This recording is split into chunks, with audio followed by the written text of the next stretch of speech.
Hello everyone, कैसे हैं आप सब। आई होप आप सब अच्छे होंगे और आपके एग्जाम की तैयारी भी अच्छी चल रही होगी। अब तक हमने 7 प्रैक्टिस सेट करा दिए हैं। आज हमारा 8 प्रैक्टिस सेट कराया है। हमने जो भी प्रैक्टिस सेट कराए हैं उनमें हमने कम से कम कंटेंट में अच्छा से अच्छा पॉइंट कराने की कोशिश करी है। कंटेंट कम है लेकिन इसमें जो भी पॉइंट है वे इम्पोर्टेंट है, जो आपके एग्जाम में आपको लाभ पहुंचाएंगे और हमें उम्मीद है कि आपके एग्जाम में इसका फायदा जरूर होगा। चलो शुरू करते हैं। आज का हमारा पहला प्रश्न है, प्रार्थना समाज के प्रमुख संस्थापक कौन थे। प्रार्थना समाज के प्रमुख संस्थापक कौन थे। ए राजा राम मोहन राय, बी आचार्य केशव चंद्र सेन, सी स्वामी दयानंद सरस्वती, डी स्वामी विवेकानंद। ये राजा राम मोहन राय नहीं है, ये है आत्माराम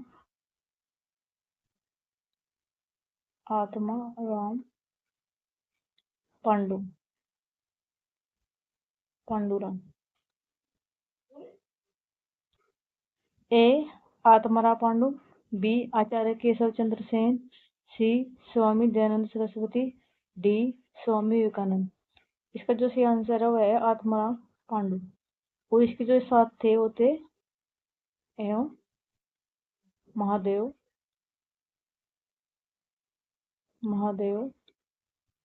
गोविंद रानाडे। इन दोनों ने मिलकर प्रार्थना समाज की स्थापना की थी। आचार्य केशव चंद्र सेन इन्होंने की थी ब्रह्म समाज की स्थापना सन 1866 ईस्वी में। स्वामी दयानंद सरस्वती इन्होंने की थी आर्य समाज की स्थापना। आर्य समाज की स्थापना सन 1875 ईस्वी में। स्वामी विवेकानंद इन्होंने की थी रामकृष्ण परमहंस की स्थापना ये की थी इन्होंने 1897 में।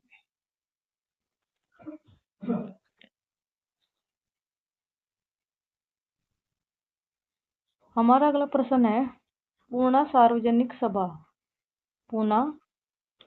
सभा की स्थापना कब हुई थी। पूना सार्वजनिक सभा की स्थापना कब हुई थी। ए 1815, बी 1875, सी 1858, डी 1867। पूना सार्वजनिक सभा की स्थापना कब हुई थी। ए 1815, बी 1875, सी 1858, डी 1867। इसका जो सही आंसर है वो है डी 1867 में। जो 1815 में हुई थी आत्मीय सभा। 1875 में ये थी आर्य समाज की सभा, आर्य समाज की स्थापना।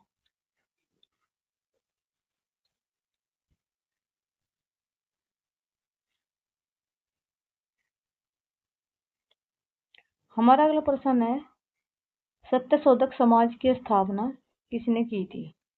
सत्यशोधक समाज की स्थापना किसने की थी। A Jyotiba Phule, B Ramaswami Naicker, C V R Shinde, D Swami Vivekananda. Satyashodhak Samaj की स्थापना किसने की थी। A Jyotiba Phule, B Ramaswami Naicker, C V R Shinde, D Swami Vivekananda. इसका जो सही आंसर है वो है ए ज्योतिबा फुले। और इसने की थी ये 1873 में महाराष्ट्र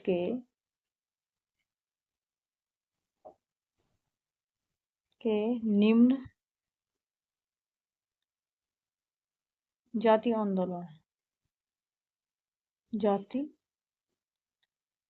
आंदोलन के नेता नेता थे। इनकी प्रसिद्ध पुस्तक थी, प्रसिद्ध पुस्तक थी गुलामगिरी, गुलामगिरी 1872 में पब्लिश हुई थी।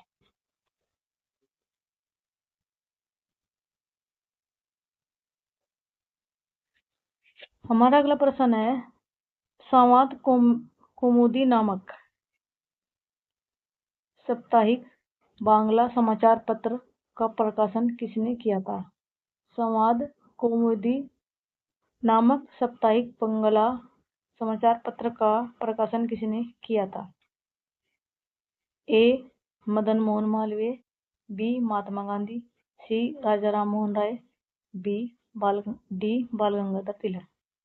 ए मदन मोहन मालवीय, बी महात्मा गांधी, सी राजा राम मोहन राय, डी बाल गंगाधर तिलक।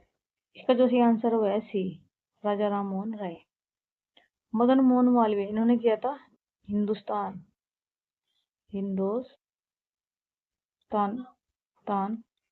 समाचार पत्र का प्रकाशन, यह था 1887 में। महात्मा गांधी इन्होंने लिखा था यंग इंडिया, ये था अंग्रेजी भाषा में।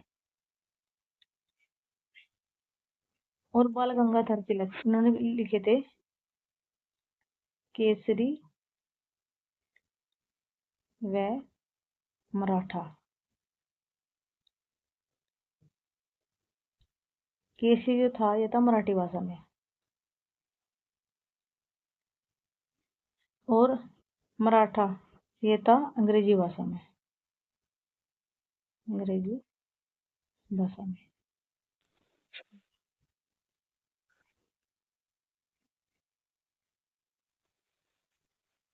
हमारा अगला प्रश्न है, निम्न में इंडियन ओपिनियन अखबार के संस्थापक कौन थे? निम्न में इंडियन ओपिनियन अखबार के संस्थापक कौन थे?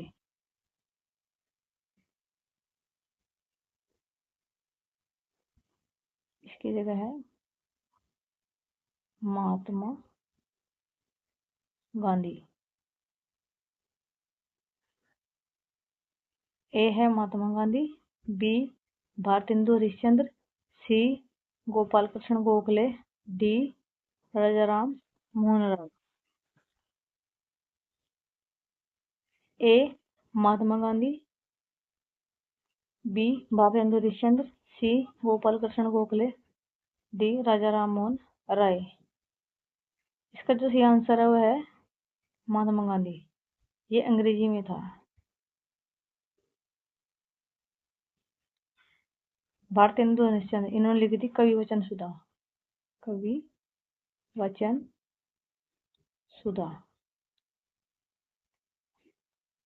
ये हिंदी में थी।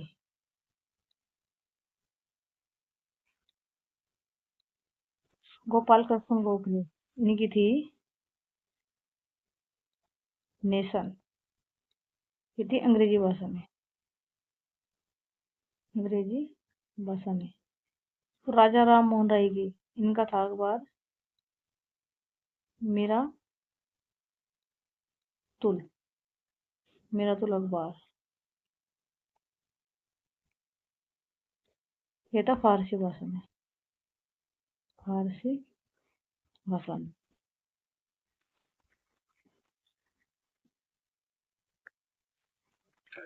हमारा अगला प्रश्न है, इनमें से किस राज्य में सिनकोना वर्ष नहीं उगता है? ए केरल, बी पश्चिम बंगाल, सी असम, डी छत्तीसगढ़। इनमें से किस राज्य में सिनकोना वर्ष नहीं उगता? ए केरल, बी पश्चिम बंगाल, सी असम, डी छत्तीसगढ़। इसका जो सही आंसर है वो है डी छत्तीसगढ़ में। ये सिनकोना जो वर्ष है इसके बारे में थोड़ा देखते हैं। यह उष्णकटिबंधीय था। उष्णकटिबंधीय,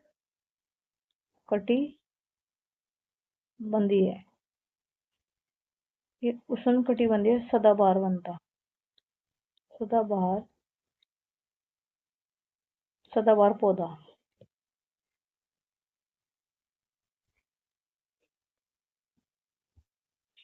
यह जो था, इसके छत्तीसगढ़ के अलावा यह है अंडमान एवं निकोबार,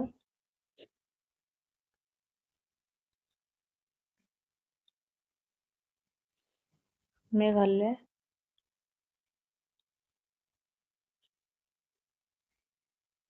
त्रिपुरा, मणिपुर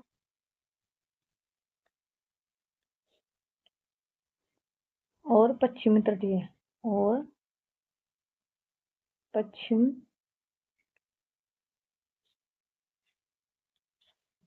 मैदानों में पाया जाता है।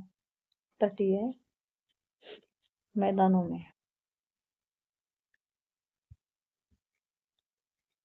ये यहाँ पे पाया जाता है।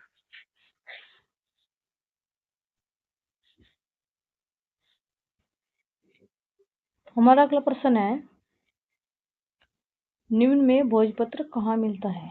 निम्न में भोजपत्र कहाँ मिलता है? ए, अरावली पर्वत श्रृंखला, बी, हिमालय में, सी, नीलगिरी पहाड़ी पर, डी, सतपुड़ा पहाड़ी पर। निम्न में भोजपत्र कहाँ मिलता है? ए, अरावली पर्वत श्रृंखला में, बी, हिमालय में, सी, नीलगिरी पहाड़ी पर, डी, सतपुड़ा में। इसका जो सही आंसर है वो है बी, हिमालय में। यह अल्पाइन वन है। अल्पाइन वनों में मिलता है। इसका प्रयोग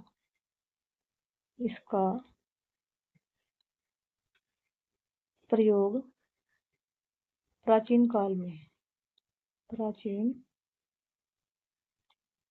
काल में लिखने के लिए किया जाता था।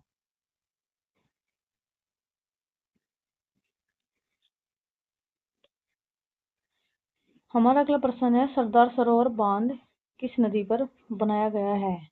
सरदार सरोवर बांध किस नदी पर बनाया गया है? ए, महानदी पर, बी, सतलज नदी पर, डी, गोदावरी नदी पर, सी, गोदावरी नदी पर, डी, नर्मदा नदी पर। सरदार सरोवर बांध किस नदी पर बनाया गया है? ए, महानदी पर, बी, सतलज नदी पर, सी, गोदावरी नदी पर, डी, नर्मदा नदी पर। इसका जो सही आंसर है वह है डी, नर्मदा नदी पर। ये जो बांध है ये नर्मदा नदी पर गुजरात राज्य में है। ये गुरुत्वीय बांध है। गुरुत्वीय बांध। अगर इसकी लंबाई की बात करें, इसकी जो लंबाई है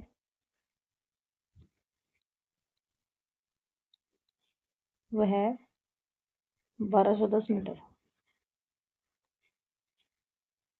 अगर ऊंचाई की बात करें, ऊंचाई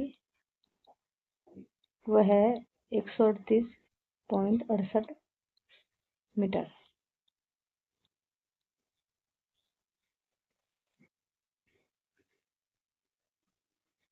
इस नदी का पानी किन किन राज्यों में जलपूर्ति करता है? यह है गुजरात, मध्य प्रदेश, महाराष्ट्र, राजस्थान।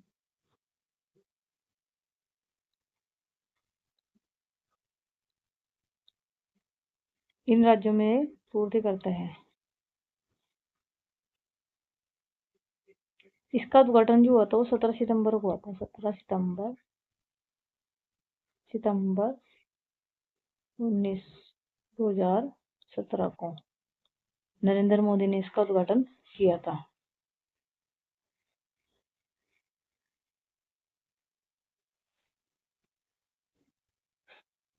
हमारा अगला प्रश्न है, शिव समुद्रम जल विद्युत परियोजना कहाँ स्थित है? शिव समुद्रम जल विद्युत परियोजना कहाँ स्थित है? ए कर्नाटक, बी उत्तर प्रदेश, सी केरल, डी तमिलनाडु। शिव समुद्रम जल विद्युत परियोजना कहाँ स्थित है? ए कर्नाटक, बी उत्तर प्रदेश, सी केरल, डी तमिलनाडु। इसका जो सही आंसर है वो है ए कर्नाटक। यह है कावेरी नदी पर, कावेरी नदी पर 1902 में बनाया था। ये है दूसरा सबसे पुराना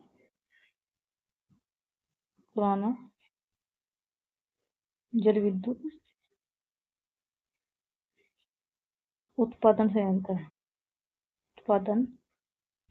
है। अगर हम पहले की बात करें, जो पहला जल विद्युत संयंत्र था वो था 1897 में 1897 में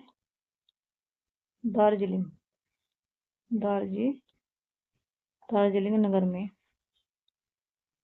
नगर के निकट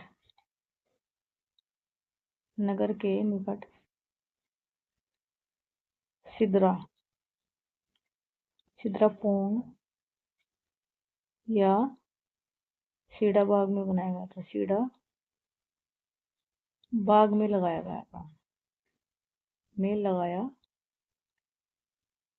गया। यह पहला था, 1897 में था। दार्जिलिंग नगर के निकट सिद्रापोंग या चिटाबाग में लगाया गया था। और शिव सुंदरम है, यह दूसरा, ये 1902 में कावेरी नदी पर लगाया गया था।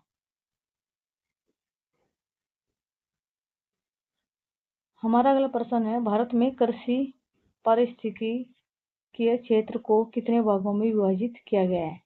भारत में कृषि पारिस्थितिकीय क्षेत्र को कितने भागों में विभाजित किया गया है? ए 15 भागों में, बी 20 भागों में, सी 19 भागों में, डी 18 भागों में।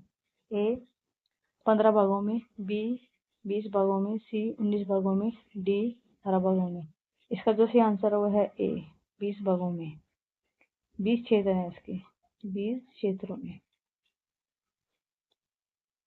और इसके जो में है 60 कृषि पारिस्थितिक उप क्षेत्र हैं इसके, उप क्षेत्र 60 इसके पारिस्थितिकी उप क्षेत्र हैं।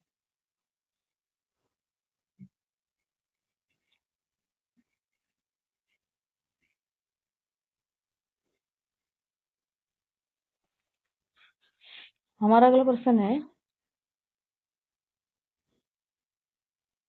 मोतीलाल नेहरू बाल संग्रहालय कहाँ स्थित है? ए आगरा, बी इलाहाबाद, सी लखनऊ, डी वाराणसी। ए आगरा में, बी इलाहाबाद में, सी लखनऊ में, डी वाराणसी में। इसका जो सही आंसर है वो है सी लखनऊ में। इसका जो उद्देश्य था ये था बालकों के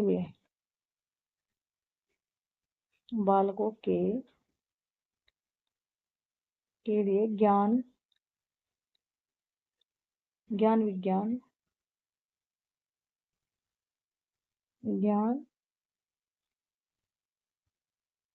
विज्ञान व सांस्कृतिक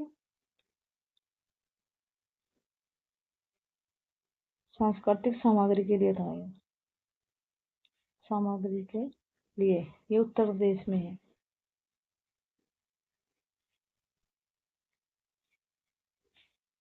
हमारा अगला प्रश्न है, उत्तर प्रदेश के राजकीय चिन्ह में नहीं है। उत्तर प्रदेश के राजकीय चिन्ह में नहीं है। ए मोर, बी मछलियाँ, सी धनुष, डी तीर। उत्तर प्रदेश के राजकीय चिन्ह में नहीं है। ए मोर, बी मछलियाँ, सी धनुष, डी तीर। तो उसका जो आंसर है वो है ए मोर। दो मछलियाँ हैं, दो मछली, एक धनुष और एक तीर।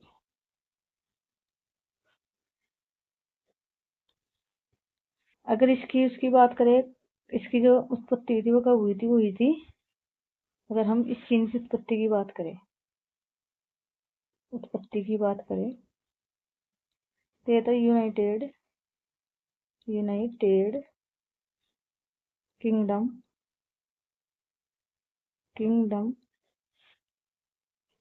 की रॉयल सोसाइटी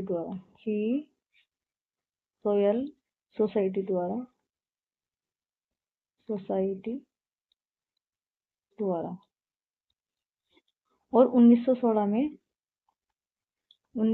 में से प्रतीक की मंजूरी मिली थी।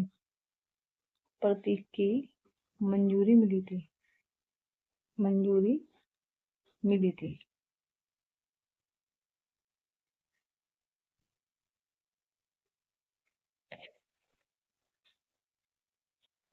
हमारा अगला प्रश्न है, गौतम बुद्ध नगर जिले का मुख्यालय कहाँ है?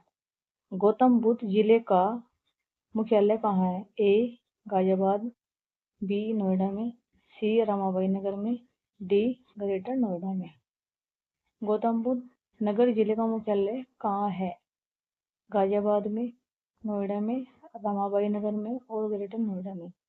इसका जो सही आंसर है वो है ग्रेटर नोएडा। गाजियाबाद का जो मुख्यालय है वो गाजियाबाद में है। गाजियाबाद में। नोएडा का ग्रेटर नोएडा में। और जो रमाबाई नगर है, ये इसका पुराना नाम था, इसका वर्तमान नाम है, कानपुर देहात।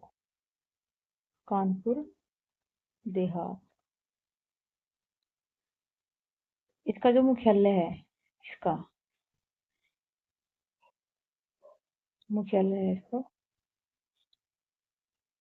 माती अकबरपुर।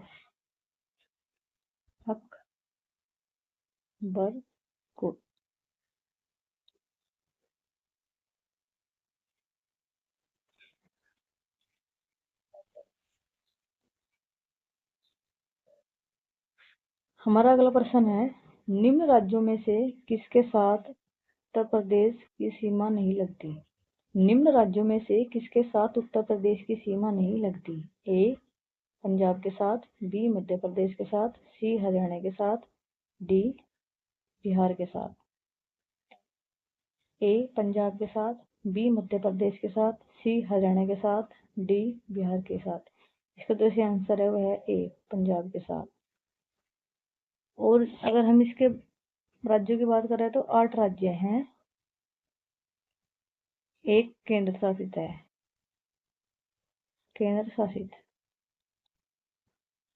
जो 8 राज्य में हैं, हिमाचल,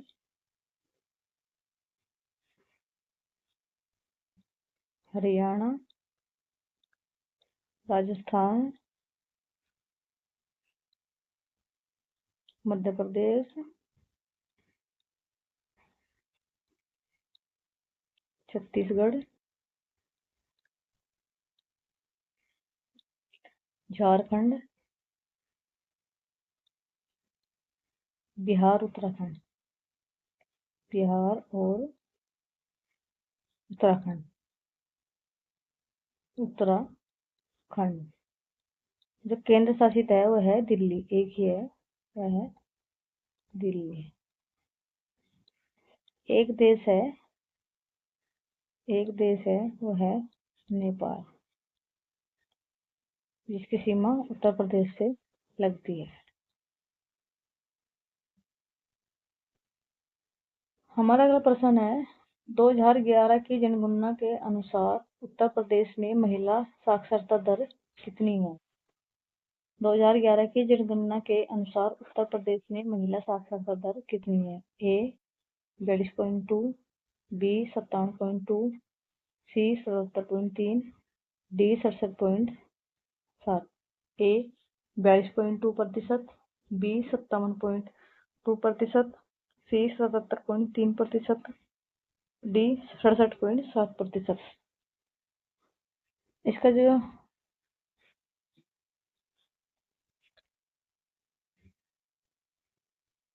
इसकी जो सही आंसर है वो है बी 57.2%। 42.2% ये थी 2001 की। और जो ये है 77.3 ये है पुरुषों की। पुरुष की साक्षरता दर 2011 में 2011 में। और 67.7 थी ये थी 2011 में कुल साक्षरता दर। कुल साक्षरता दर साक्षरता दर यानी कि 57.2% ये थी महिला साक्षरता दर। और जो 42.2% थी ये थी 2001 की साक्षरता दर। 77.3% ये 2011 में पुरुष की साक्षरता दर थी। और जो 67.7 ये थी 2011 में कुल साक्षरता दर, उत्तर प्रदेश की कुल साक्षरता दर।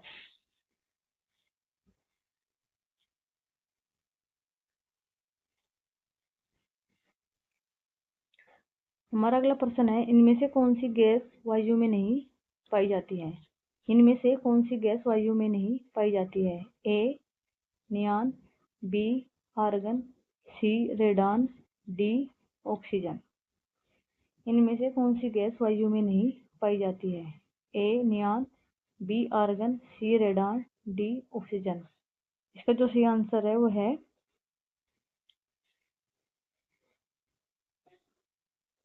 रेडान। यह एक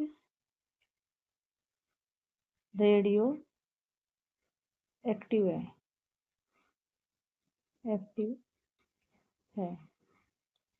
ये नोबल गैस है। नोबल गैस है।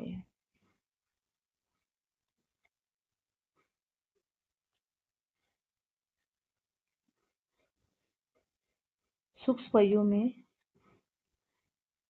सूक्ष्म वायु में इसकी मात्रा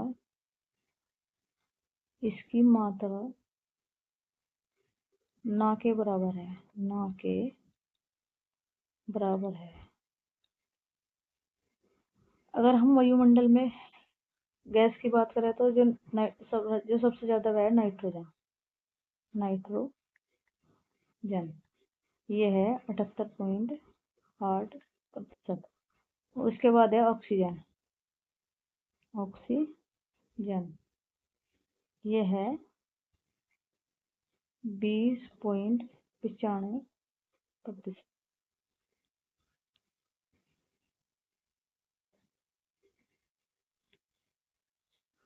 हमारा अगला प्रश्न है, पहला पृथ्वी शिखर सम्मेलन कहाँ हुआ था? A Washington, B Rio de Janeiro, C Geneva, D New York. पहला पृथ्वी शिखर सम्मेलन कहाँ हुआ था? A Washington, B Rio de Janeiro, C Geneva, D New York. इसका जो सही आंसर है वो है बी रियो डी जेनेरिया। यह ब्राजील में होता है। ये 2012 में हुआ था।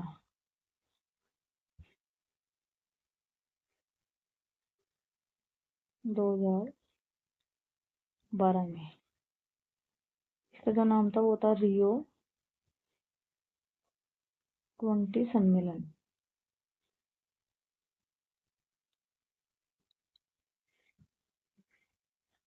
इसका जो घोषणा पत्र था, घोषणा पत्र, ये था द फ्यूचर ये था the future we want, we want, ये इसका घोषणा पत्र था।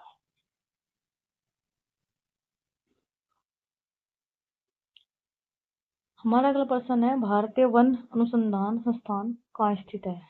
भारतीय वन अनुसंधान संस्थान कहाँ स्थित है? ए नई दिल्ली, बी भोपाल, सी देहरादून, डी लखनऊ। भारतीय वन अनुसंधान संस्थान कहाँ स्थित है? ए नई दिल्ली, बी भोपाल, सी देहरादून, डी लखनऊ। इसका जो सही आंसर है वह है देहरादून।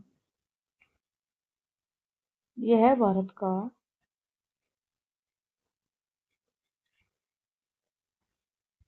सबसे बड़ा और पुराना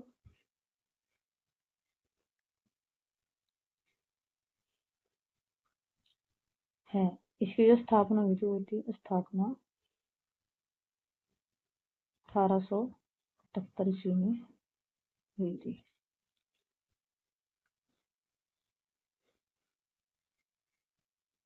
हमारा अगला प्रश्न है, केवला देव नेशनल पार्क कहाँ स्थित है? केवला देव नेशनल पार्क कहाँ स्थित है? ए राजस्थान में, बी झारखंड में, सी उत्तर प्रदेश में, डी गुजरात में। केवला देव नेशनल पार्क कहाँ स्थित है? ए राजस्थान में, बी झारखंड में, सी उत्तर प्रदेश में, डी गुजरात में। इसका जो सही आंसर है वह है ए राजस्थान में। अगर हम झारखंड की बात करें, इसमें है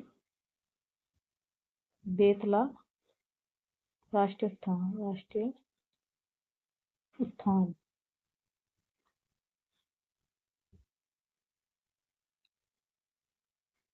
उत्तर प्रदेश में एकमात्र है Dudhwa national park, Dudhwa national park. ये लखीमपुर खीरी में है, लखीमपुर खीरी में। और गुजरात में इसमें यह गिरवन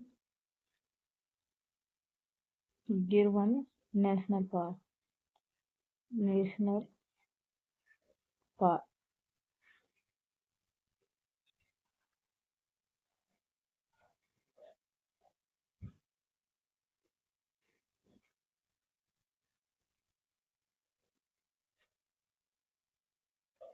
हमारा अगला प्रश्न है, केंद्रीय चावल अनुसंधान संस्थान कहाँ है? केंद्रीय चावल अनुसंधान संस्थान कहाँ है?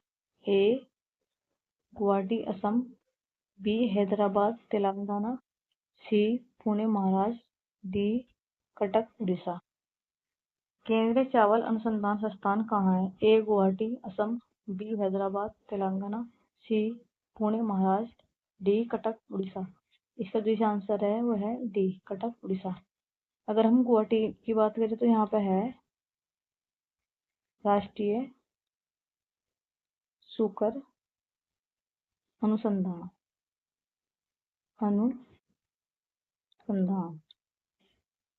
हैदराबाद की बात करें तो यहाँ पे है राष्ट्रीय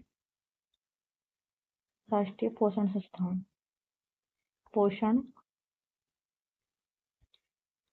संस्थान। पुणे महाराष्ट्र की बात करें तो यहाँ पे है राष्ट्रीय अंगूर अनुसंधान।